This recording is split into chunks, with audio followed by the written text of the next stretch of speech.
warahmatullahi wabarakatuh. Yang saya hormati Ibunda Rizky Oktarina Costa selaku dosen saya. Perkenalkan, nama saya Kalista, saya dari Universitas Mercu Buana Keranggan. Di sini saya akan mempresentasikan tentang perencanaan publikasi yang saya buat di tugas besar 1.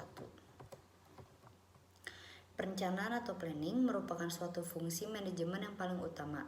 Secara umum, perencanaan merupakan proses penentuan tujuan organisasi perusahaan dan kemudian menyajikan dengan jelas strategi, taktik, dan operasi. Perencanaan dalam menyusun proses publikasi informasi itu ada 5. Yang 1 anggaran, yang kedua audiens, yang ketiga jumlah kopi, keempat konsistensi, yang kelima ada sumber daya alam. Media, kinerja seorang public relation diukur dari seberapa baik mereka membuat tulisan di surat kabar dalam menyampaikan press release. Kini, profesional public relation haruslah mampu menggunakan berbagai media di internet dan memanfaatkan berbagai alat komunikasi yang super canggih untuk mengkomunikasikan pesan. Masih dengan media, kekuatan yang ditekankan oleh seseorang public relation adalah pesan. Untuk dapat menyampaikan pesan dengan baik tidaklah membutuhkan banyak biaya. Public relation justru harus mampu untuk menyampaikan pesan dengan cara yang ekonomis namun memiliki dampak yang luar biasa. Contoh kegiatan dari media publikasi itu ada 1. Publisitas, kedua event atau acara, yang ketiga news, pesan atau berita, yang keempat ada press release. Isi. Prinsip pertama dari membingkai pesan untuk mengkomunikasikan adalah mengetahui dari dekat pandangan klien atau masyarakat dan situasi problem. Prinsip kedua adalah mengetahui kebutuhan, kepentingan, perhatian dari publik sasaran. Halayak publik adalah sekelompok atau orang-orang yang berkomunikasi dengan suatu organisasi, baik secara internal maupun eksternal. Istilah public relation merupakan khalayak dari kegiatan public relation. Public relation juga disebut stakeholders, yakni kumpulan dari orang-orang atau pihak-pihak yang berkepentingan terhadap perusahaan. Kemasan, desain produk harus disesuaikan dengan target pasar yang akan dibidik.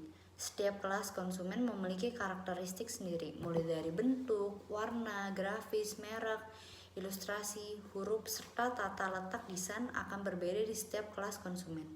Itulah mengapa desain yang baik harus disesuaikan dari sebuah produk harus dapat tersampaikan dan dimengerti konsumen hanya melalui visual desain tersebut. Metode distribusi. Strategi distribusi merupakan metode penyebaran barang dan jasa pada konsumen akhir. Menetapkan metode distribusi yang tepat untuk bisnis adalah kunci untuk menaikkan pendapatan dan meningkatkan loyalitas kepada pelanggan. Jenis distribusi itu ada 2, yaitu strategi langsung dan strategi tidak langsung. Yang pertama, strategi langsung. Strategi yang satu ini diterapkan dengan cara produsen menjual bahkan mengirim produknya ke konsumen secara langsung. Ada beberapa cara berbeda dalam menerapkan metode ini. Beberapa perusahaan memilih pendekatan yang lebih modern dengan memanfaatkan situs e-commerce sehingga konsumen dapat membeli secara online.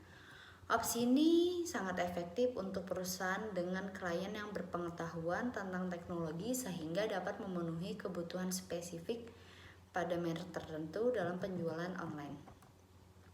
Yang kedua itu ada strategi tidak langsung. Dalam strategi tidak langsung terdapat berbagai jenis perantara dan manfaat distribusi intensif, selektif, dan eksklusif yang akan dibahas pada ini.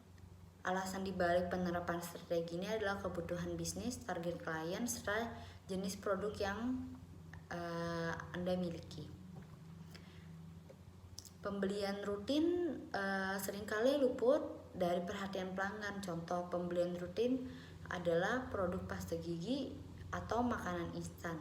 Untuk produk seperti ini, metode terbaik adalah distribusi tidak langsung.